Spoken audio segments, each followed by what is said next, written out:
الحمد للہ رب العالمین والصلاة والسلام علی سید الانبیاء والمرسلین اما بعد فاعوذ باللہ من الشیطان الرجیم بسم اللہ الرحمن الرحیم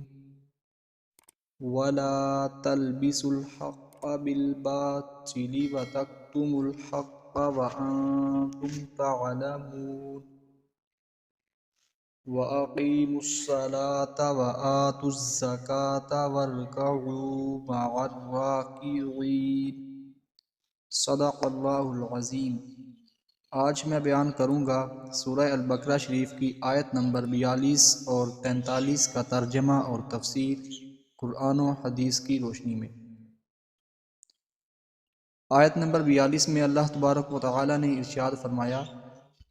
اور حق سے باطل کو نہ ملاؤ اور دیدہ و دانستہ حق نہ چھپاؤ۔ آیت نمبر 43 میں ارشاد فرمایا، اور نماز قائم رکھو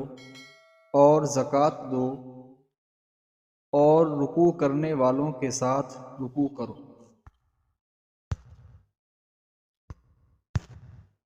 یہودی علماء نبی کریم صلی اللہ علیہ وآلہ وسلم کی عظمت اور نبوت سے متعلق تورات کی آیتیں چھپاتے بھی تھے، اور کبھی کچھ بیان کرتے تو ان کے ساتھ اپنی طرف سے کچھ باطل باتیں بھی ملا دیا کرتے تھے۔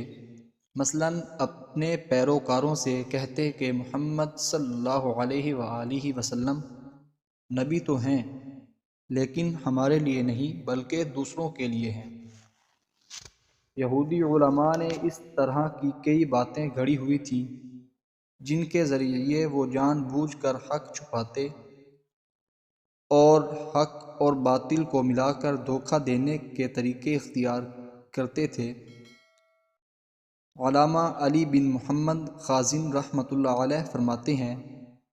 اس آیت سے معلوم ہوا کہ ہر ایک کو چاہیے وہ حق کو باطل سے نہ ملائیں اور نہ ہی حق کو چھپائیں، کیونکہ اس میں فساد اور نقصان ہے۔ اور یہ بھی معلوم ہوا کہ حق بات جاننے والے پر اسے ظاہر کرنا واجب ہے اور حق بات کو چھپانا اس پر حرام ہے۔ اس سے پہلی آیت میں یہودیوں کو ایمان لانے کا حکم دیا گیا، پھر انہیں حق کو باطل کے ساتھ ملانے اور نبی اکرم صلی اللہ علیہ وآلہ وسلم کی نبوت کے دلائل چھپانے سے منع کیا گیا۔ اب ان کے سامنے وہ شرعی احکام بیان کیے جا رہے ہیں جو ایمان قبول کرنے کے بعد ان پر لازم ہیں۔ چنانچہ فرمایا گیا کہ اے یہودیو، تم ایمان قبول کر کے مسلمانوں کی طرح 5 نمازیں ان کے حقوق اور شرائط کے ساتھ ادا کرو، اور جس طرح مسلمان اپنے مالوں کی زکوٰۃ ادا کرتے ہیں اسی طرح تم بھی اپنے مالوں کی زکوٰۃ دو، اور میرے حبیب صلی اللہ علیہ وآلہ وسلم اور ان کے صحابہ کرام رضی اللہ تعالی عنہم کے ساتھ باجماعت نماز ادا کرو۔ اس آیت میں جماعت کے ساتھ نماز ادا کرنے کی ترغیب بھی ہے، اور احادیث میں جماعت کے ساتھ نماز ادا کرنے کے کثیر فضائل بیان کیے گئے ہیں۔ چنانچہ حضرت عبداللہ بن عمر رضی اللہ تعالی عنہما سے روایت ہے، نبی اکرم صلی اللہ علیہ وآلہ وسلم نے ارشاد فرمایا، جماعت کے ساتھ نماز پڑھنا تنہا پڑھنے سے 27 درجہ زیادہ فضیلت رکھتا ہے۔ حضرت عثمان غنی رضی اللہ تعالی عنہ کے غلام حضرت حمران رضی اللہ تعالی عنہ سے روایت ہے، نبی اکرم صلی اللہ علیہ وآلہ وسلم نے ارشاد فرمایا، جس نے کامل وضو کیا پھر فرض نماز کے لیے چلا اور امام کے ساتھ نماز پڑھی، اس کے گناہ بخش دیے جائیں گے۔ بزرگان دین کے لیے باجماعت نماز ادا کرنے کی اہمیت کس قدر تھی، اس کا اندازہ اس حکایت سے لگایا جا سکتا ہے۔ حضرت حاتم اصم رحمۃ اللہ علیہ فرماتے ہیں، ایک مرتبہ میری باجماعت نماز فوت ہو گئی تو حضرت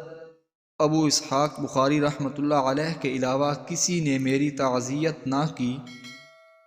اور اگر میرا بچہ فوت ہو جاتا تو 10,000 لوگوں سے بھی زیادہ لوگ میرے بچے کے فوت ہونے پر میری طرف آتے اور اس کی تعزیت کرتے۔ اس سے معلوم ہوا کہ ہمارے بزرگان دین کو اتنا دکھ اپنی اولاد کے فوت ہونے سے نہیں ہوتا تھا جتنا فرض نماز جماعت کے ساتھ نہ پڑھنے کا ہوتا۔ اس سے وہ لوگ سبق حاصل کریں جو بالکل نماز پڑھتے نہیں۔ ان کو چاہیے کہ نماز ادا کریں، اور جو نمازیں قضا ہو گئیں سچے دل سے توبہ کر کے ان کی قضا بھی ادا کریں، اور آگے سچی نیت کریں کہ ہم باجماعت نماز فرض پڑھیں گے اور پچھلی نمازوں کی قضا بھی دیں گے۔